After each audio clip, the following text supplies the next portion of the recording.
Hey, Mike, welcome into the game at Tuscaloosa. I hope you are doing well. I'm fine. Thank you, Ryan. Mike, it is a meltdown in Tuscaloosa, Alabama today. Not a great recruiting day. You had 23 scholarships to give, and Alabama doesn't even fulfill the numbers that they allotted for this recruiting class. That sounds like what's happening in Baton Rouge. I mean, similar situations.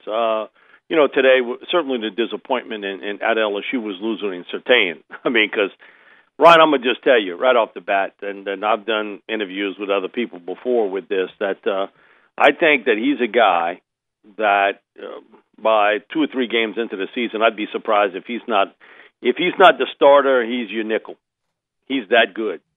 I mean, so you're not going to be number one all the time. And I know, Georgia is excited, and so would I, for what they've done. Done a terrific job recruiting, but there is another part of recruiting. It's called development. And you got the guy that has done it better than anybody else. And I'll be honest with you. What's the difference between 1-6 and 7 and 13? If somebody asked me that about LSU, I said the difference is Surtain. I mean, that's why you 13th instead of 8th or 9th. And there was a couple guys that Alabama lost, so late in the process. But man, I wouldn't be overly concerned about it. Not with the way this guy has recruited and developed players. I mean, no one's done it as well as him. Do you cast an eye on what's happening in Georgia? Ryan, you and I have talked about this since you and I started doing this show back in the summer. If there was one team in the SEC, if there was one that could make up some ground, it wasn't LSU. It wasn't Florida. It's not going to be any of the Mississippi schools or Auburn. It was going to be Georgia. That's a fertile ground area.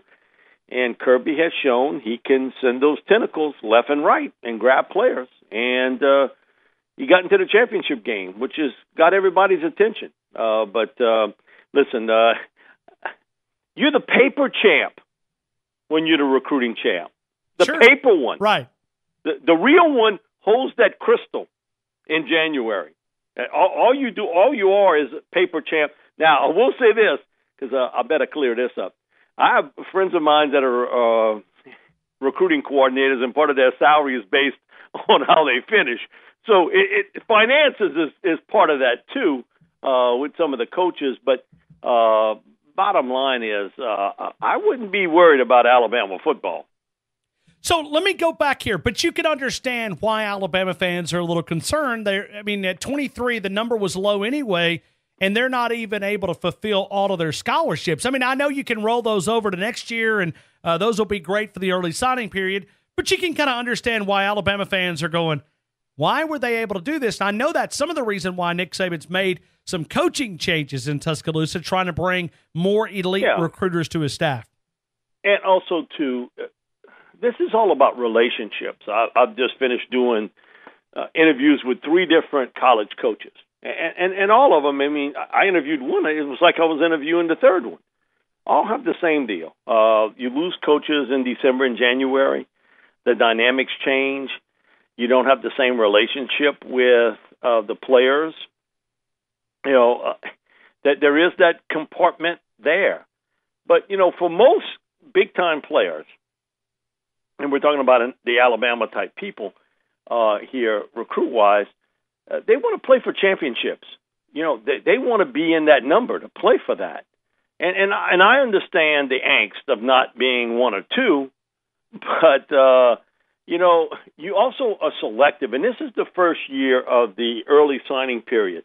And I think there's going to be some adjustments made by the coaches here where, in talking to a few of them even today, that next year they're going to do this a little bit different. I think they're going to be a little bit different about how they handle the recruiting part, the amount of scholarships, what they're looking for. Ryan, the worst thing I heard is that we're looking at this like an NFL draft board, best player on the board. Okay, that doesn't make a heck of a lot of sense. If I've lost 4 defensive backs and, my 2 top guys are a receiver and a tight end, I understand going after the receiver and the tight end, but I got to fill my needs. This isn't pro football. This is college football. So I think there's a couple different elements here. The second, people in the second tier would say as assistant coaches, the relationship with players, and secondly, how things were handled in the kind of dual signing period. Some coaches handled it a little bit better than others. But at bottom line, it comes down to this. What can you do with that talent once they get on campus? What are you going to do with them? How many of these guys flame out and never develop? So I think here I understand maybe the trepidation and seeing what happened at Georgia. No matter what, it's the same thing in Baton Rouge as it is in Tuscaloosa. Watching what Kirby Smart has done, you don't think that's raised the heat up in both spots? They say, man, look what this guy's done that quickly to establish Georgia. But again, he hasn't won anything. He's the paper champ, so to speak, as the recruiting champion, but he hasn't held the crystal in his hand yet.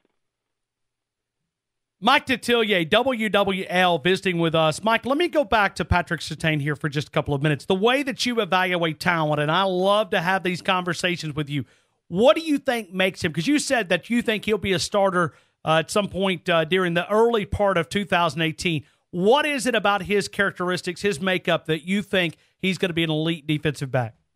One, he's got great instincts for the football. I can't teach a guy to find the football in flight.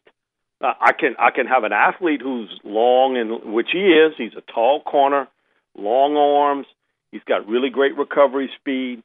The one element no one can teach him, and he's got, is that he's got ball skills. He can find the ball quickly in flight. Some guys, they don't turn their head around quick enough. They don't find the ball when it's in the air. All I know with Patrick is he's got an instinct to find it as quickly as anyone.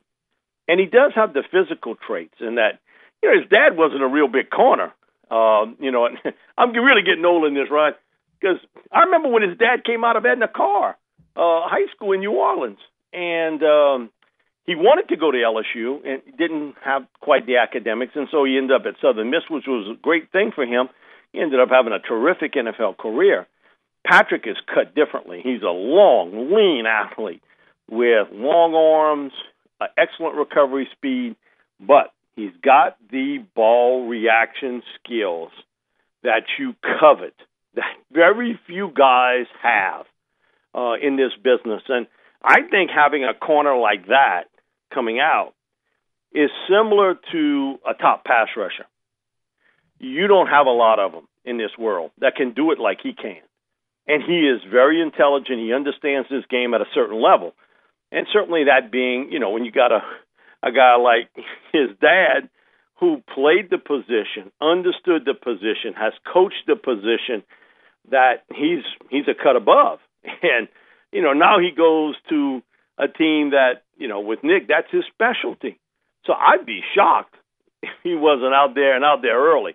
He's got his football intelligence is off the charts, but it's his ball reaction skills that when you watch him play, it doesn't take long for him to figure out where it's at.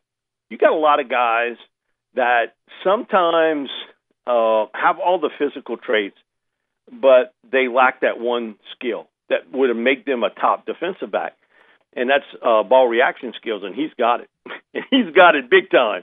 Believe me, he won't be watching long. He's going to be playing. He's that good.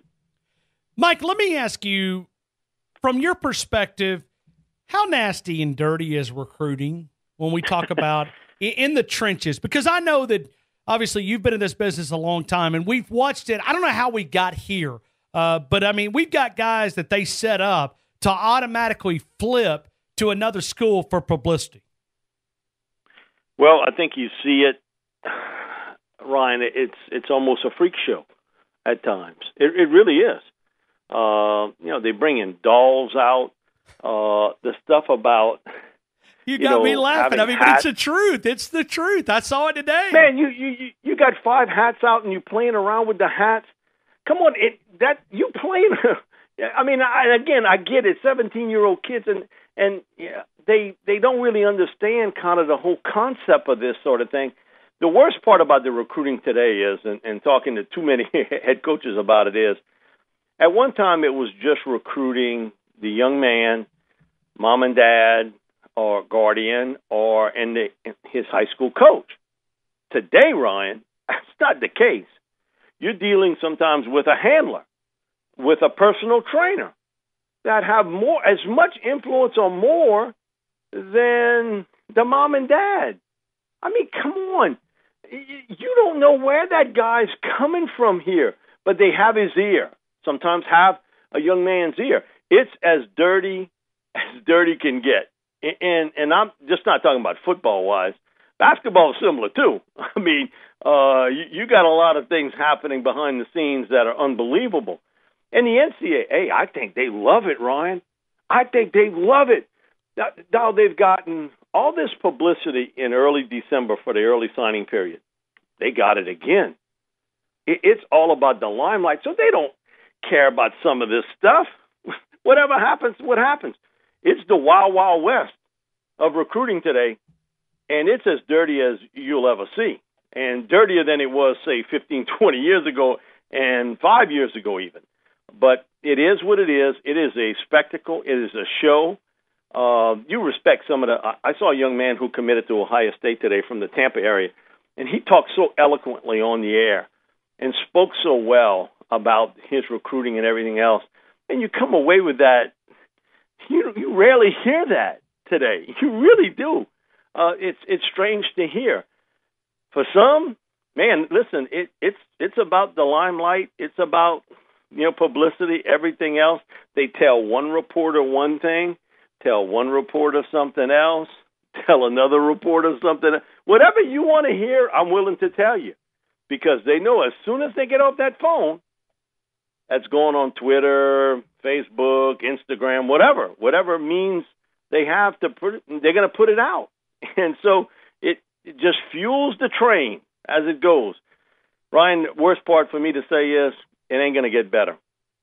It's going to get worse. You're right. You're right. I mean, but we've watched and I know I've got to let you go, but the FBI got involved with basketball recruiting. I don't know if we're to that level yet, but we're getting closer by the day. Ryan, I don't know how this is going to stop. What you can't put any more rules and regulations than what you have. No, you're right. This is basically, as I've termed it, this is the Wild Wild West, where anything and everything goes, so to speak. Whatever you have to do. We saw a young man's mother walk away from a press conference today when he was announcing that he was going to Florida instead of Alabama. Unbelievable. I mean, come on. I saw it a few years back with Landon Collins, a young man from Louisiana, and his mother, really upset about him going to Alabama instead of LSU. So, Ryan, you mean to tell me that when he walked up to that table, his mom didn't know where he was going? And if he said anything else, that even becomes a bigger part of the show. But it's really part of the spectacle. And I know this. I think the NCAA loves every second of it. I think they love the publicity. I think they love what's coming in. And every year it's kind of, they push the envelope a little bit more and a little bit more and a little bit more. Get ready, because we're seeing it. There's a point of no return.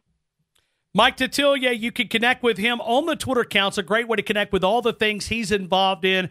WWL-870 does a lot of NFL draft evaluator work. SaintsReport.com, MikeDetillier.com. But the greatest way to connect with Mike is on the Twitter account, Detillier. Mike Detillier, as always, I appreciate you for being a part of the show, and I'll talk to you next week. Thank you, sir. Thank you, Ryan.